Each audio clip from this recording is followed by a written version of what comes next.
Assalamualaikum warahmatullahi wabarakatuh. Perkenalkan, saya Hilda Nur Almaidasari dengan NIM 2502010111325.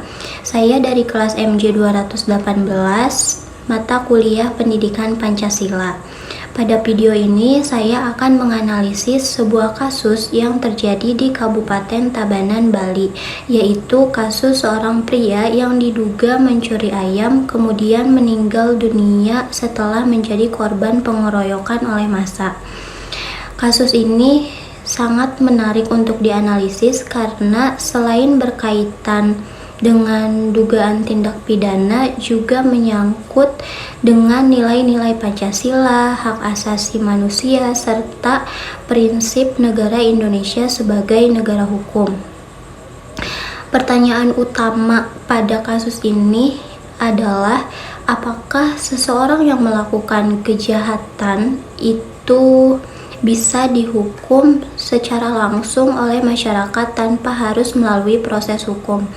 Nah, sebelum saya menjawab pertanyaan tersebut, saya akan sedikit memaparkan kronologi dari kasus tersebut.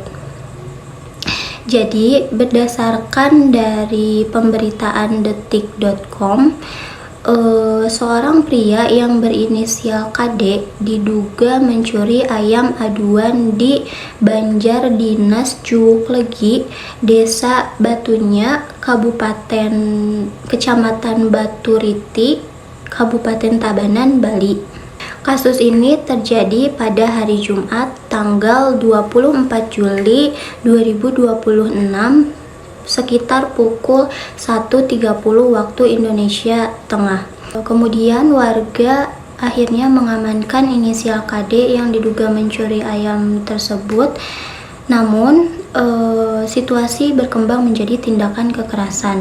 Jadi inisial KD ini diduga dikeroyoki oleh massa, bahkan sepeda motor yang digunakan oleh inisial KD ini juga dibakar oleh massa.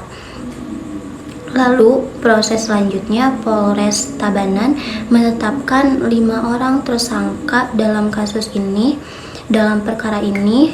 Lalu polisi masih menindaklanjuti masing-masing tersangka dan tidak menutup kemungkinan adanya tersangka tambahan.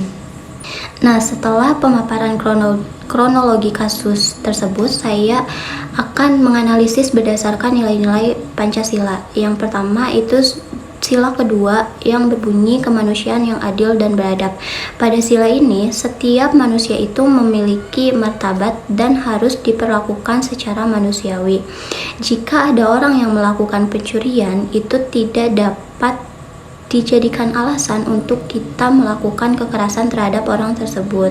Yang kedua, itu sila ketiga bunyinya Persatuan Indonesia.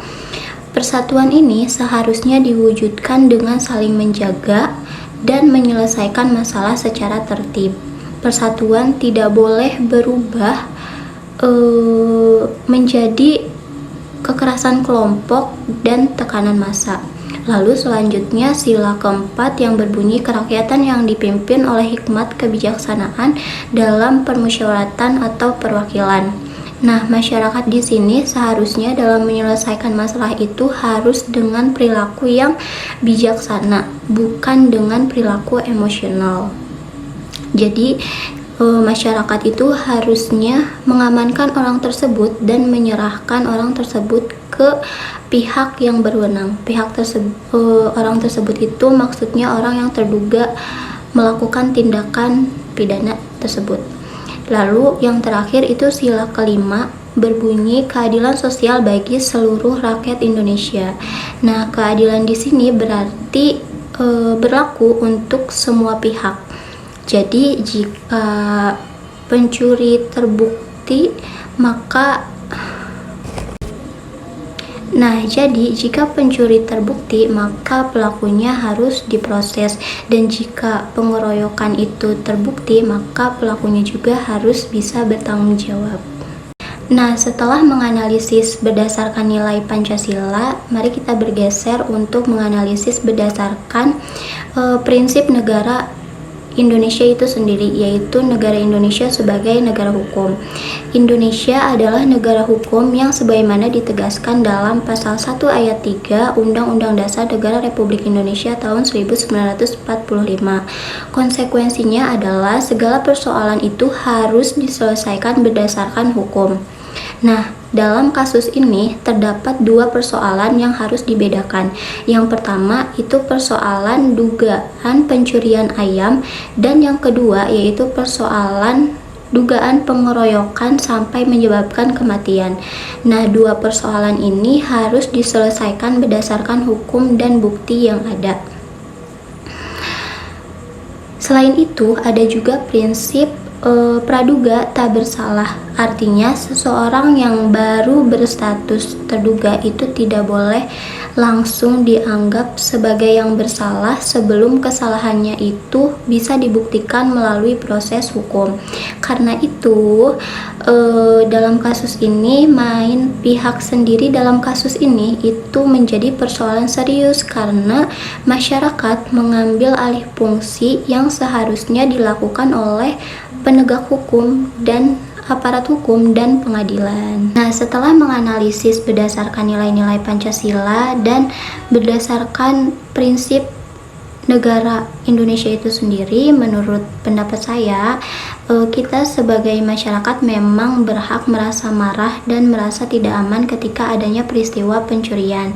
Tetapi hal tersebut tidak dapat dijadikan alasan untuk masyarakat melakukan kekerasan. Jadi ketika masyarakat menemukan dugaan tindakan pidana, seharusnya bisa mengamankan orang tersebut, tetapi tetap menjaga keselamatan orang tersebut, lalu bisa menyerahkannya langsung ke pihak yang berwenang atau aparat penegak hukum untuk orang tersebut ditindaklanjuti tanpa kita menghakimi sendiri.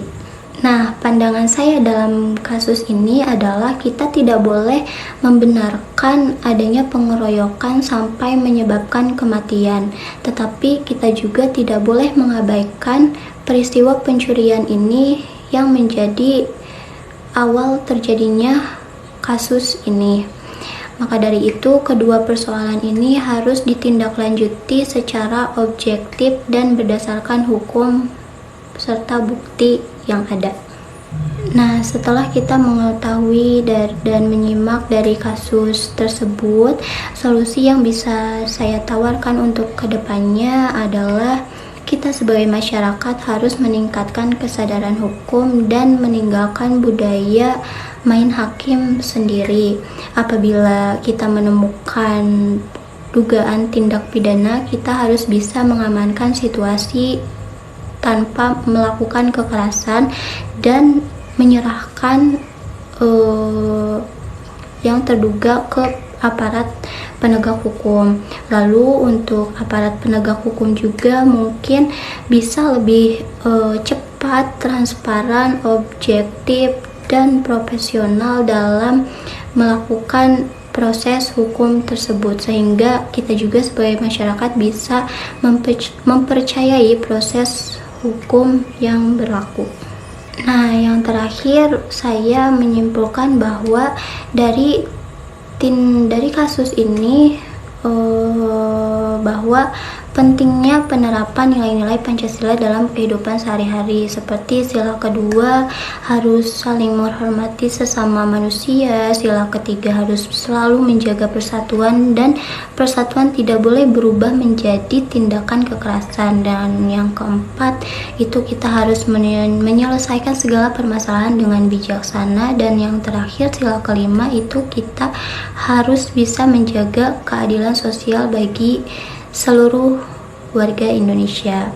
Nah, dari kasus ini apabila menemukan tindakan pidana, dugaan tindakan pidana, kita jangan melawan kejahatan dengan kejahatan dan jangan menggantikan hukum dengan amarah.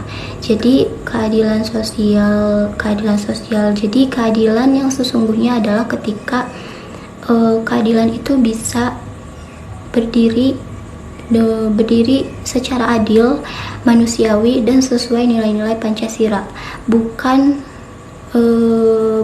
berdiri karena kita berhasil menghukum seseorang.